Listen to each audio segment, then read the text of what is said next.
and welcome to episode 96 of Real Life Ghost Stories. How you do? To kick things off this week, we need to thank our newest Patreon subscribers. We would like to thank Kevin, Marissa Cabahug, Stephanie Coulson, Tiffany Freidig, Weza Woo Woo, Amanda Cook, Ruben Karanwi, Audrey Datwin, Cece La, Rena Wood, Melissa Newell, Kate Davies, Cambry Smith, Karen Atkis, S. Kelman, Ian Fisher, Patty Boo, Craig, Talia Kemp, Louisiana Maybell, Connor John, Erica Lynn Oritz, The Howling Dog Podcast, Kate H, Crystal McCarthy Swenson, Alexis Edwards. Thank you all so much for being our Patreon subscribers. We really appreciate you. We are thankful for you every single day. And we've got a little baby birthday this week.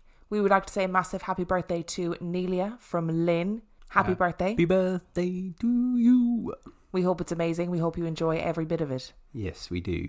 So our film review this week. Our film review is Ghost Ship. Ghost Ship was released in 2002. It has 5.5 out of 10 on IMDb and 16% on Rotten Tomatoes. Would you like a synopsis? I would. A salvage crew discovers an uninhabited passenger ship lost in 1962 in the Bering Sea. However, they soon realise something is amiss after many paranormal activities are observed. Short and sweet synopsis to the point. So, what were your thoughts on this film? I thought it held up quite well considering how old it was in a way. I know you're going to disagree with me, but I thought it did. I thought the effects were a little bit Haunted Mansion-y. They were very Haunted Mansion-y, weren't they? It reminded me of, what was that film? House on Haunted Hill or Haunted House, or the one with the sleep experiment. Yeah, it wasn't House on... Oh, maybe it was House on Haunted Hill. Maybe it was. Whichever one it is with the sleep experiment. And it reminded me of that film in terms similar age. of... Is it a similar age? That yeah. makes sense. It's that sort of 4-year period between 98 and 2002 where films look very similar. But yeah, I thought it held up all right apart from the effects. And they weren't so bad that it ruined it, I thought, because they were few and far between, really. Yeah, it's a very odd film. It's classed as an 18, which I was really surprised by. Like, I know there is a lot of gore in the film. Like the first 10 minutes, I wasn't expecting that. Was not expecting. I think that's probably, knowing BBFC, the broadcasting people, I'd imagine that's probably why it got the rating it did. Yeah, so the first 10 minutes is quite gory, but not in a gratuitous way. And I don't like gore, so I wasn't like unable to watch it. No. Gabriel Byrne is in it, who I'm a big fan of, not just because he's an Irish man, but I do like him in a film. But mainly because he's an Irish man. Mainly because he's an Irish man. I do kind of vaguely resent him being called Murph or Murphy in the film. Can we be a little bit more inventive with our Irish names, please? O'Leary. O'Leary, O'Reilly. Yep. We can go for that either. It's got a relatively good cast. Like, I enjoyed watching the cast. I thought they were interesting to watch. And I fucking love a boat film. Oh, give me a film at sea. Give me a Deep Blue Sea or a Jaws. Perfect Storm. Perfect Storm, give it to me. Yeah, I'm here for it. Love a boat movie. This isn't that bad. No, I didn't think it was. I thought it was quite good in a way. I like the premise of it. I like the storyline. I like the idea that it wasn't just a ship at sea. There was a bit more to it than that. It had a great antagonist in it who was wasted in this film. I thought... You don't mean drunk, do you? No, I mean... I thought that the antagonist character was such an amazing character and I was here for it. But they just picked a really weak actor to play him. The part required a slithery character and he played it in the way that was vacant, and that's what ruined it. Nice. Slithery is a good word to describe him. Well, what he should have been. So I was quite disappointed with that. It's probably every actor's dream to get that really evil character just every so often, because you can have so much fun with it, but it was wasted on him. Don't really know what he was going for, but he was very vacant. Vacant is what he got. Yeah. I mean, in kind of the majority of the film, he was fine, but when he was pure evil, it was like, you're disappointing now. But I thought this story had the potential to be a really good story. It was just a little bit weirdly 90s for the time. I've got 2 issues with it. Okay, go on. There's a freaky little girl in it. Yes. Number 1 issue. Never going to enjoy that. Second issue is it was pretty low on the jump scares for a horror film. I can't believe you're saying that's an issue. Well, I quite like I like a jump scare because it freaks me out, and then I just laugh at myself. So I feel a lot better about. And being I also scared. laugh at you, so we both get a laugh out of it. So I feel better about being scared, and there just wasn't any in this, which didn't mean I was necessarily scared because I have seen it before. But yeah, you could have done with a few more jump scares for me. It wasn't a very scary film at all. I would say if you were coming up to Halloween with even young teenage children, really, they'd probably be able to cope with this film and watch it. And it'd be quite a nice horror film to watch. I don't know about how I'd feel about showing how the little girl dies. Oh yeah, that's a bit dark, isn't it? Yeah. Oh, actually, that is quite dark. No, maybe take that. Maybe don't take what I said on board. I'll tell you what Just it there. needs, and I'm not normally one to say this. Just want to say that I had a boat pun in there unintentionally, but I still went for it. Okay. I'm not normally one to say this, but it needs a remake. Do you know? I agree. Because it's got potential to be really creepy because floating shipwrecks are creepy. Yes, they are. And I think the sea is fucking scary anyway. There's so much that you could do with just the sea being terrifying and then having paranormal shit too. Like that's not a bad shout. Maybe we should get on remaking it in our bath. Could we do that? Yeah, probably. Definitely. Yeah. So what would you give this film out of 5? 3. Me too. I'm going to give it a 3. So let's go ship 3 from both of us. Do you know what? Don't go into it expecting to be scared, but it's kind of like, it's a bit of an adventure film. It's got a bit of a moral to the story too, and it is very reminiscent of, you're right, that period of time in the late 90s, early 2000s where all the horror films looked the same. Not great, but also not really a bad film. Which brings us to our story this week. I love a boat. Do you love a boat? I do love a boat. It's not something I've ever said, I don't think. But yeah, go boats. They're just great. And I also think the sea is terrifying. The sea is terrifying, but it's also amazing. So today we are going to be telling the story of the Queen Mary. Ooh, creepy. So what do you know about the Queen Mary? There's a little girl ghost on it. Yes, there are girl ghosts, plural. Apparently there's more than one. But we're only going to focus on one today, but there are more than one. We'll come to that later. Anything else you know about the Queen Mary? Bagans and his mob have been there. I think every paranormal investigative TV show have been on the Queen Mary. It's because it's essentially a visitor attraction now. It's not even like... Yeah, it's a big old hotel now and visitors attraction. And they've I think they've realised that they can cash in on the whole... Oh, wait a second. The Queen Mary. We can actually get money from people with this whole paranormal tour thing. However, I was unaware of the history of the Queen Mary, and actually I found it really fascinating. So are you ready? Never ready. Resting in the Long Beach harbour is the RMS Queen Mary. Now lauded as one of the most haunted hotels in America, the Queen Mary started out her life as a luxury cruise liner. The building of the Queen Mary was not straightforward, and her construction in Clyde, Scotland began in 1930, but she didn't make her maiden voyage until May 27th, 1936. The ship was built during a turbulent time in history. Economic depression had ravaged many parts of the world, the trauma of World War I still deeply impacted society, and World War II was looming on the horizon.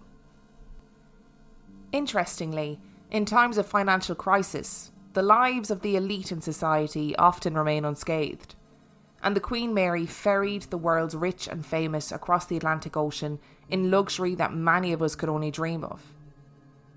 The Queen Mary was bigger, faster, and more powerful than the Titanic, and held the record for the fastest ever Atlantic crossing. But at the outbreak of World War II, luxury travel ceased almost immediately. Naval battles raged in the sea, and German U-boats were a very real and very imminent threat to any sea vessel that dared to cross the oceans. The Queen Mary was transformed into a troop ship and was quickly painted a solid grey to transform her from a luxury liner into a warship. She quickly established her pivotal role in British naval warfare, earning her the nickname the Grey Ghost, due to the sheer unrivaled speed that she could cross the ocean. By the end of World War II, the Queen Mary had carried more than 800,000 Allied troops. She had travelled more than 600,000 miles and played a significant role in almost every major Allied campaign. She had survived a collision at sea and set the record for carrying the most people ever on a floating vessel, 16,683. She even participated in the D-Day landings. After the war, the Queen Mary resumed her role as a cruise liner, but cruises were now going out of fashion with the dawn of affordable air travel. Eventually, after making 1,001 successful Atlantic crossings, the Queen Mary was permanently docked at Long Beach and became the hotel and tourist attraction that she is known as today. Before we dive into the ghost stories of the Queen Mary, there is a historical significance of this story that's impossible to ignore. And the vast body of the vessel has experienced and absorbed the full range of human emotions. It has seen the hedonism of the super rich and the desperate fear of young soldiers. It saw the relief of the rescued and the feverish excitement of women and children on their way to a new world in America. It's also important to note that on top of this, the Queen Mary is the site of 49 official reported and recorded deaths, many of which were accidental and many of which were traumatic. So who are the ghosts of the Queen Mary? As with any haunted attraction, there are a few ghostly entities that take the foreground as the most famous inhabitants of the Queen Mary. Jacqueline Torrin, also known as Little Jackie, is one of these such ghosts.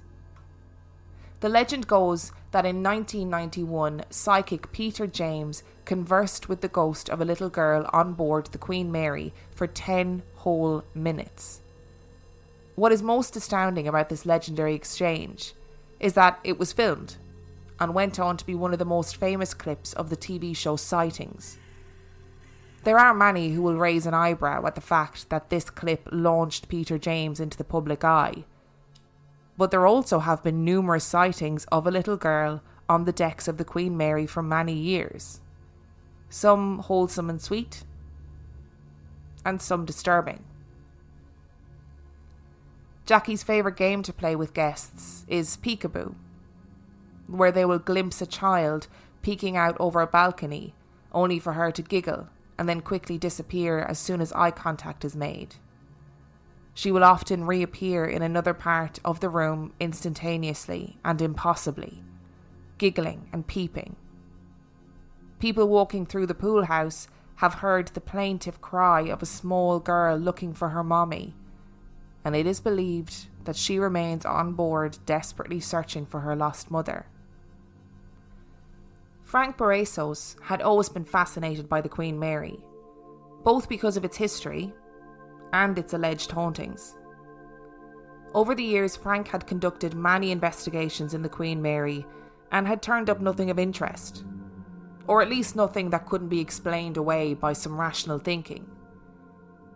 One night, Frank was investigating the first-class pool room and decided to try and conduct some EVP sessions. He spoke directly to Jackie, asking her to come forward, and a tiny voice responded from the darkness. No. This was not a staticky replaying of a voice recording, but a clear response that came from the shadows and in real time. Frank later discovered that her voice was picked up on his recording equipment too. But this was only the beginning. As Frank watched in disbelief, the lights in the pool room began to flicker independently of each other. One would flicker, and then the next, and then the next, as though something was moving from light to light further and further away until it reached the mezzanine. And then he saw it. A dark flash. A child-sized shadow figure sprinted across the mezzanine and out of sight. Another famous entity of the Queen Mary is that of William Eric Stark. Senior Second Officer William Eric Stark was just about to go off duty when the captain of the watch asked him to entertain some new officers and make them feel welcome. In a rush, Stark asked the two new crew members to meet him in his quarters, and hurried to make himself more presentable. He stopped on the way and asked the steward to fetch him a bottle of gin and to waste no time in doing so because he was in a hurry. The steward, not wanting to hold Stark up, went to the nearest cabin and grabbed a bottle of gin with the intention of replacing that bottle at a more leisurely pace. He delivered the gin to Stark, pleased with his ingenuity, and then just went about his business. Stark poured himself a gin and lime juice and downed it after a long, hard day. He poured himself another and sipped it, awaiting for his guests to arrive. When the new officers took their drinks, they sniffed them and looked at each other confused.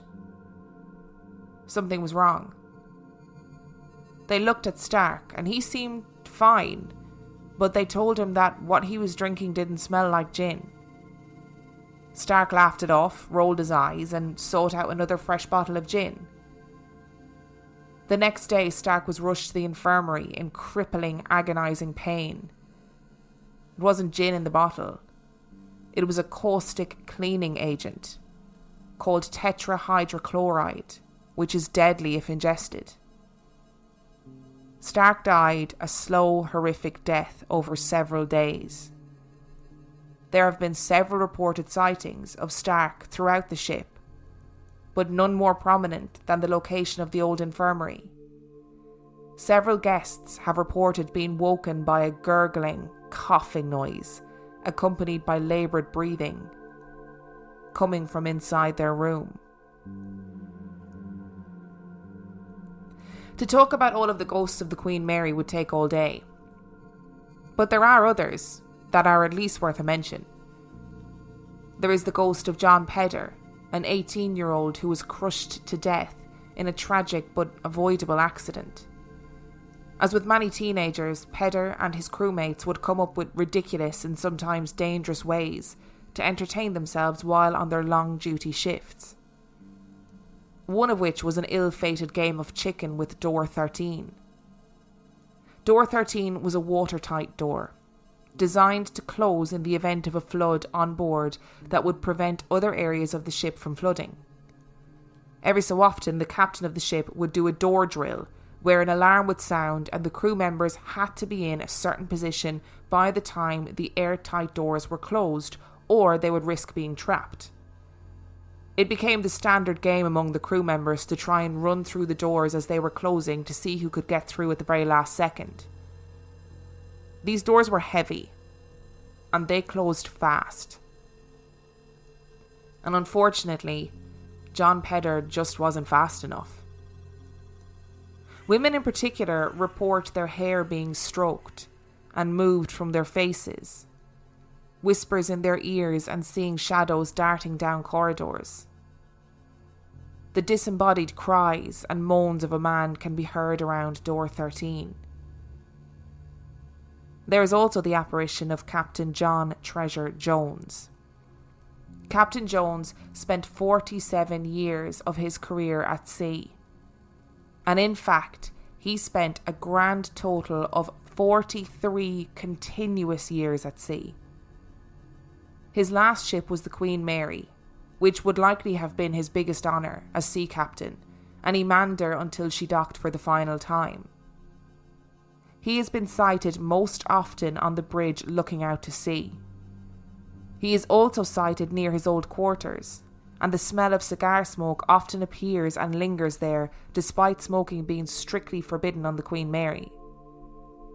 When he is seen, he is always wearing his captain's uniform. Lee Frankel was at a meeting on board the Queen Mary in January 2013. It was for his company, and unlike many of the ghostly reports of the Queen Mary, he was not there in search of spirits. He was just there for work. He checked in, got his key, and headed towards the lift, where the captain of the ship was waiting for the lift to arrive.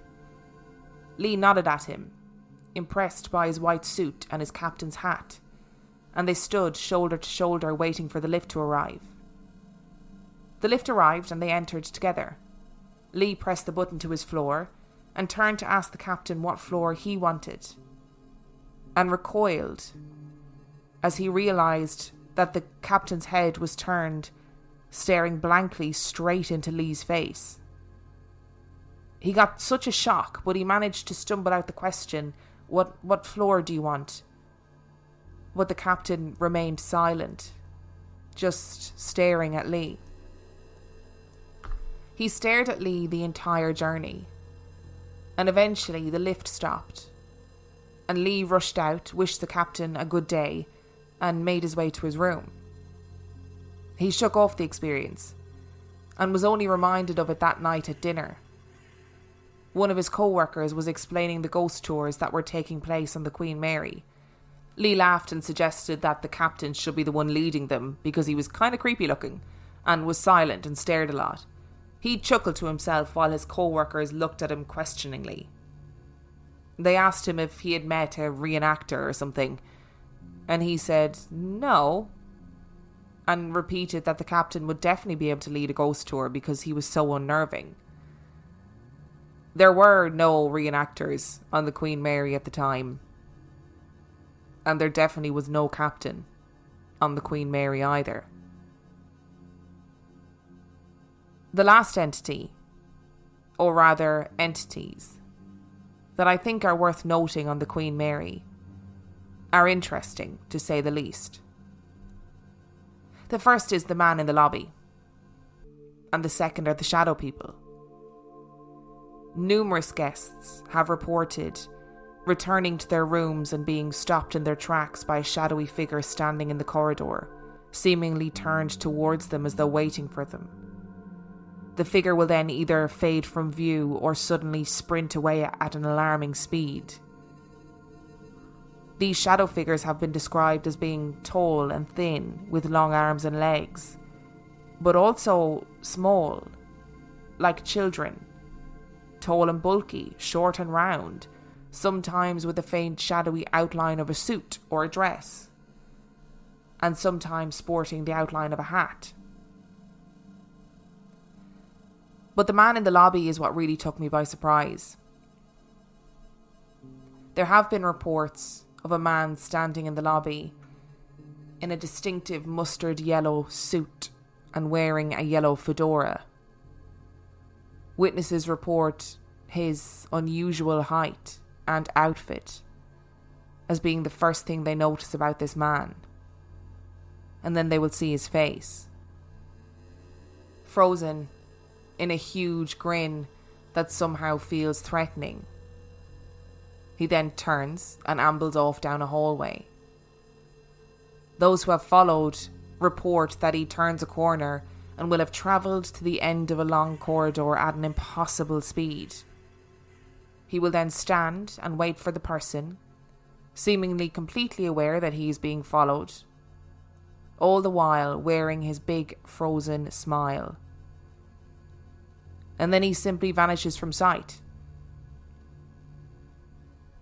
There are countless ghosts that have been reported on the Queen Mary. Too many to mention in this episode. But what's really important to think about is that this vessel has carried so much human life and so much human emotion that maybe it's impossible for shadows not to remain. Hold the front page. What is Ingrid motherfucking Cold doing on the Queen Mary? Before we get to Indrid. Oh, did I call him Ingrid, didn't I? Yeah. I've written Ingrid as well. Indrid, close. Before we get to Indrid. I was going to call him Leif Cassidy, so... Interesting. I would like to discuss how hardcore you need to be as a drinker to not realise that you are drinking tetrahydrochloride, whatever the thing was called, I can't remember, and continue to drink it thinking it's gin. I mean, that man must have been, he must have had a mouth of steel or a mouthful of wax like Homer Simpson when he eats the really hot chili pepper. Or is it a testament to the power of lime? Is that the real paranormal question of this story? The power of lime. Well, it is an overpowering flavour. If you put lime in anything, it's a lovely flavour, but it's a very overpowering flavour, so maybe it just masked it. Thank goodness the other two smelt it. Thank goodness the other two. Imagine they all drunk it. Imagine the vague fear of these two new crewmates. Yeah. You go to meet this man who's welcoming you in, and he's drinking fucking like industrial cleaner, like it's gin, and you're sitting there going, "Is this man trying to kill me?" Or, "Oh my God, who are these people? I have to work here for potentially years, docking and sailing with these lunatics who are drinking cleaner." What a man! But it's that need to clock off, isn't it? We've all made mistakes in those last minutes when our boss has asked us to do something at the very last minute. Can you go and photocopy these pieces of paper, end up drinking bleach? It's a very common problem. We've all been there. We've all been there. Yeah. It's just that eagerness to please mixed with wanting to go home. Can I please ask who leaves a bottle of cleaner that looks very like a bottle of gin in their cabin? Maybe this is a murder. Maybe the cleaner didn't like him. It's always the cleaner. Cleaner always did it. Or, more than likely, did he just open a door thinking it was a room? Actually, it was a broom cupboard. Didn't bother turning the lights on. Felt for a glass bottle. That must be looked at it. Clear liquid. Here you go. Yeah, the glass bottle that was like, caution, do not drink. Apparently, William Stark couldn't read. Well, it's not even William Stark. Maybe he just didn't even look at it. He just poured it. But maybe the cleaner couldn't read. Or chose not to read. Or do the Queen Mary just store all of their liquids in gin balls? Because they're very up for recycling. Well, that's a very questionable method of storage if that is what you're going to do. If you're going to store your cleaning products in gin, it's that is a accident waiting to happen. Waiting to happen. And I'm not a gin fan, but I can only assume that if I was to drink a shot of gin that was actually a shot of bleach or caustic cleaning liquid, I think I'd know. Fair. But the version of this story that I read, so all of this came from a book called Ghosts of the Queen Mary, and the link is in the description and all that usual jazz. Apparently he just, like, it didn't even impact him in the immediacy. Like, he carried on the conversation, was having a great laugh, stayed drinking actual gin with his crewmates, and it kind of sounded like they were like, William, I don't think this is I think you're drinking bleach, mate. And he was like, "Oh, not again. Hang on till I get a proper bottle of gin. Oh, you wouldn't believe how often this happens with our storage system on this ship." And then he just carried on. I mean, fair play to him. It also sounds like, from the haunting experiences with this guy, that he's perpetually living his own death, which is not very nice, is it? No, I mean, that's awful. And they said the same thing. Coughing and the gurgling and that. They said the same thing about the guy at door 13, that they often hear the moans and cries at door 13, which is, again, awful. What a way to die. The only thing I will say about Tony Stark's granddad, or uncle, or whatever he is that's the only one that I hadn't heard before. Well, I've got two more that I didn't apart include. From Indrid Cold being there, yeah, that surprised I can come back to later. There's two more that I didn't include that are actually murders that allegedly happened on the Queen Mary. But the problem with somewhere like the Queen Mary, I think, is that people put these things in books as fact, but there's not necessarily record of these things happening. One was that there was a crewmate that was so despised that in a door drill, the rest of his team grabbed him and forced him to stand in the middle of door 13 and let it close on him and allowed him to die. Allowed him to die. Redaz murdered him. There was also another story about a cook who was again so despised that his crew mutinied against him and they boiled him alive in a big vat. I reckon that kind of stuff goes on though, doesn't it? Do you think? Yeah, absolutely. Although I have to say, it's a very intense situation to be at sea for months on end. Imagine this guy was at sea for 43 years or whatever it was. Imagine if you didn't like your crewmates. 43 years of looking at them and thinking of all the different ways you could kill them, because you definitely would. You definitely would. And gin in the wrong bottle. Maybe Stark wasn't actually a very well liked man. Maybe. So let's just rattle through them in order quickly then. Yeah, let's go for it. Little Jackie, I'm not giving any attention to because she'll appear in the house and then I'll have to run away from her. I think you need to pause your moving for a second, because Jackie is actually so prevalent on the boat that many people have gotten pictures of her. Would you like to see a picture of Jackie? Not particularly, no. Well, you're going to see it. So thanks. I'm going to show you a picture and I'd like you to describe to the listeners what you are seeing. So this is Jackie. My gosh. So imagine Mr. Burns in that episode as a little boy. No, I'm kidding. That's what I always say the ghost of the girl looks like. This is just like a really creepy looking head. Dark hair poking over a little staircase. Not nice. Don't need to see that again. Thanks for that. It reminds me of the photo that was taken inside the Amityville horror house, or like allegedly taken inside that house. But it's very definitely like something. A little face peeping out over the balcony. It's a full face as well. It's not like a shadow of a head or whatever. So it is an interesting. It's an interesting little picture. No, not interesting. Don't care. Okay, so we're going to move on from Jackie. Jackie's there. She exists. The reason I don't like her is because she giggles, she peeks, and she cries, and that's creepy behaviour. There are lots of videos as well on YouTube, if you look her up, of her like singing and stuff. But generally during the ghost tour of the Queen Mary, so it's like the ghosts you see down the tunnels at Dover Castle. Yeah, which are actually projections. So yeah, I think you can take those with a pinch of salt, but they're definitely worth a little look up if you want to have a little spook for yourself. I believe little Jackie is the ghost that Mr. Bagans is talking to when there's some cool footage of a ball moving in the swimming pool. Yes, which I remember that episode of Ghost Adventures. Remember watching it thinking, oh, okay, well, it's just clearly uneven, and then actually paying attention to it and thinking, that is a little bit odd. So they believe that Jackie drowned in the pool, and that's why she spends her time there. But like you said, there'd be a record of someone drowning in the pool on a ship that big. It wasn't clear in the research that I did whether hers was a recorded death or not. It seemed to be that this legend of Jackie might have come from a psychic, and that he said, oh, I'm connecting with this little girl, so who knows. But she has been seen numerous times. You cannot go on a cruise and then reappear minus a little girl and it not being recorded somewhere. Very true. But then you have to think about the amount of, say, in that first they called them brides and babies, where they brought all the war brides and children over to America after the war. They had, on the first trip, they found 10 stowaways.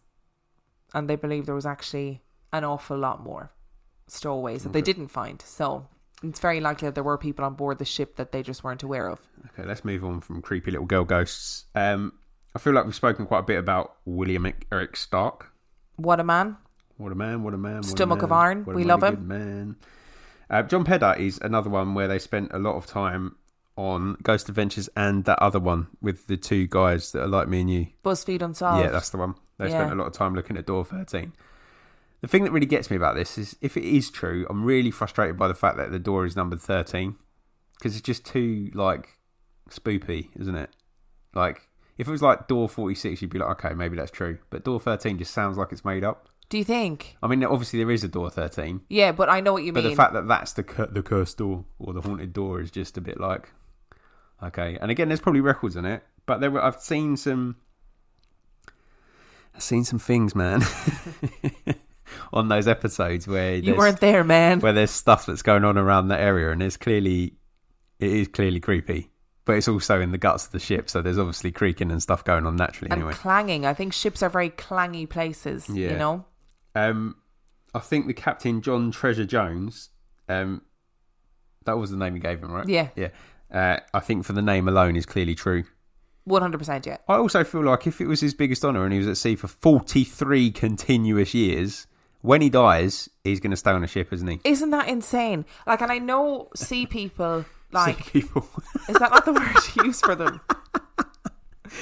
What do you think call sailors is is a non-gender specific term, so you're okay with that. Sea people. I meant sailors, but that word didn't go into my head. Oh, hang on. Oh. What I was going to say is I think sailors are a really tough breed of people. Absolutely. Like, I don't understand how you could be at sea for 43 years and not turn into some sort of sea creature. Surely, is that not where mermaids come from? Like, my mind is blown. When I read that earlier, I was like, he spent how long continuously at sea? Yeah, no, it's crazy, and it just makes total sense to me. And none of it's too like beyond the realms of possible. Well, I mean, other than it being a ghost, but none of it's too beyond the realms of possibility. It's just sightings, isn't it, of places where a captain would be. Yeah, he's seen on the bridge. Cigar smoke is such a common ghost smell. Yeah, And it's so distinctive, and I think that's why it's a common ghost smell. I love the smell of cigar smoke. I feel like there's some things that we smell that probably are ghosts, but the smells are just so not unique. We're just like, okay, who's smoking a cigarette, or who's doing this, or Yeah, fair. And cigar smoke, I mean, not many people smoke cigars anymore, do they? no. Except if you're of a certain generation, I think. That story about Lee Frankel though freaks me out so much. Right? So I found that story in the book Ghosts of the Mayflower. And the problem with a story like this, or The Mayflower, what is it called? Queen Queen Mary. Mary. Mayflower's a very different ship. Very different, sorry. But I found that in that book, and I was really struggling to find people's real paranormal experiences on the Queen Mary. So it was all like, everywhere I went just kept giving me like the history and these are the famous ghosts, and I was like, but I want people's actual experiences of them. And that one really gave me the heebie-jeebies as well, because he specifically said in the story he was really unnerved by him because this man just kept staring at him really blankly, and he was like, okay, this is fucking weird, what a strange captain on the ship.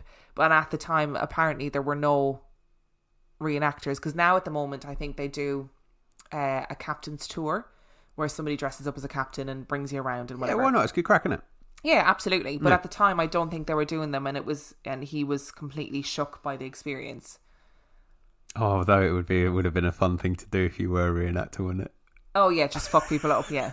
I think they do like lots of horror mazes and stuff now too, which Okay, I haven't experienced a horror maze last year for the first time. I would do it again. Yeah, I'm not. That story did give me the creeps. The Shadow People doesn't surprise me. Loads of people were on it. You know, it might be a happiest moment for a lot of people, so why not go back to it? Or it could just be residual energy. Doesn't surprise me. We need to talk about the elephant in the room. Yeah. Why is Indrid Cold on this boat? Yeah, I don't know. What is he scouting? I was going through all the different stories, right? And it was like, Mary and Darren, 2 ghosts that have been spotted in the dining room. And I was like, okay, I need something like that's a little bit meaty, you know. And then it would be like 2 soldiers were seen and whatever. And I was like, okay, well, that's understandable. You know, it's a big old warship. I get that. And then it was like the dude in the fedora is what the author referred to him as. And I was like, you mean the man in the hat? So I was like, right, I'll have a read of this and see. And then I read it and I was like, Indrid, what are you doing here? What are they scouting? Why have they got a scout on the Queen Mary? What are they observing Bizarre. of us? Is it our reaction to ghosts? Bizarre. Who knows? Why are you there? Don't tell me, actually. I don't want to know. I Yeah, don't we know why don't I want posed that as Indrid- no question. yeah, You're don't. fine. I'm good. I don't need to know, but You why? do you, Indrid. Maybe he's like me and just loves a good boat. Yeah, maybe. Genuinely. And maybe this that's is it. the first time in the entire experience of Indrid Cold where he's genuinely smiling. It's a little bit awkward. Or Because he's so happy to be on a boat. have we never considered the fact that he might actually just be on holidays? Could be. You know, we've had this question before about whether or not ghosts go on holidays and whether they go on holidays in ghost ships. Maybe Indrid Cold is on holidays on the Queen Mary. Yeah, maybe. But, I was dubious when you read that out. So what do you think? Is the Queen Mary haunted, yes 100%, or no? 100%. I think a lot of these are padded out stories. I'm not challenging little Jackie because I don't need to be proved wrong on that one. I'm sure she's real. I'm really sorry if you're listening, if I suggested that you might not be. But I think some of the others might be a bit padded out. I feel like William Stark's story is so crazy that it's got to be true.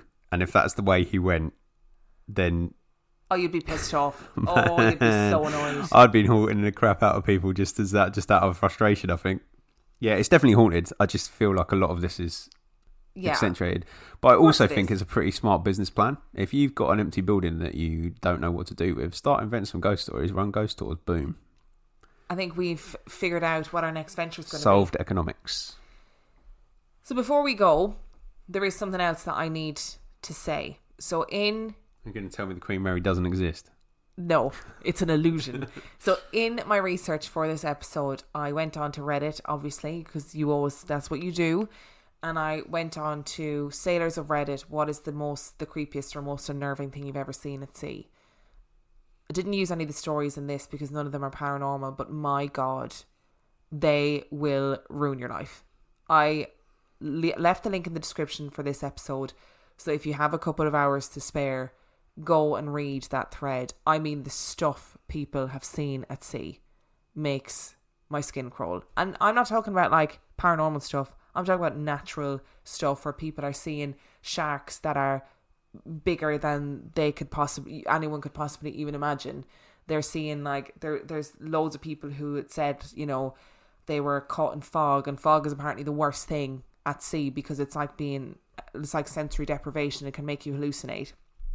There was one story I read about this, like father and son who were deep sea fishing, and it became really foggy, and they started hearing this slapping sound, like somebody like slapping their hands on the water, and they were like, what the fuck? And it started coming closer and closer, and it was the only thing they could hear. They couldn't see anything. It was foggy. And next thing, this stingray just sailed through the air and landed in the ship. But it was a whole school of stingray that were all coming out with the water and like slapping on. But of course, because it was so foggy, they couldn't see it coming. And the guy was like, it was the scariest thing I've ever experienced. But it had a completely rational explanation. Yep. But hell no. An absolutely fascinating read. Was there anything about the Kraken? No, there wasn't. No. But there were things about like huge sea creatures. Not like sea monsters, but like I said, really big sharks and stuff. There was one story about a guy who threw down a massive hook. Like they were kind of having a laugh. And he threw down a huge hook with a big lump of meat on it at the end of their fishing day. And when he pulled it back up, the hook was completely straightened, and he was like, I don't know what's big enough to do that. Loads of stories of people who were in the middle of the sea and then they look around and the sea is just glowing from like jellyfish that glow in the dark, like crazy stuff. So definitely worth a read if you've got some spare time. So if you enjoyed this week's episode, you can find everything that you need to know about us on reallifeghoststoriespodcast.com. You can find the links to all of our social medias there. You can also find the email address to send your stories to. You can find the link to our Patreon, where for $5 or $2 a month, you get over 70 episodes of extra content for $5 and over, I think it's 27 episodes of 50p Movie Club for $2. Have I done that many? Yes, you have done that many. Good job, team. Is there anything else I need to say? No, I don't think so. When I don't do reviews, it feels really empty, this side, doesn't it? I need to figure out how to get them back. You need to get the reviews back, you mean? Yeah. I thought you meant to get the emptiness away. I think if you sing these, that's obviously what the people are demanding. That's what the people want. And on that note, we shall see you next week. Bye!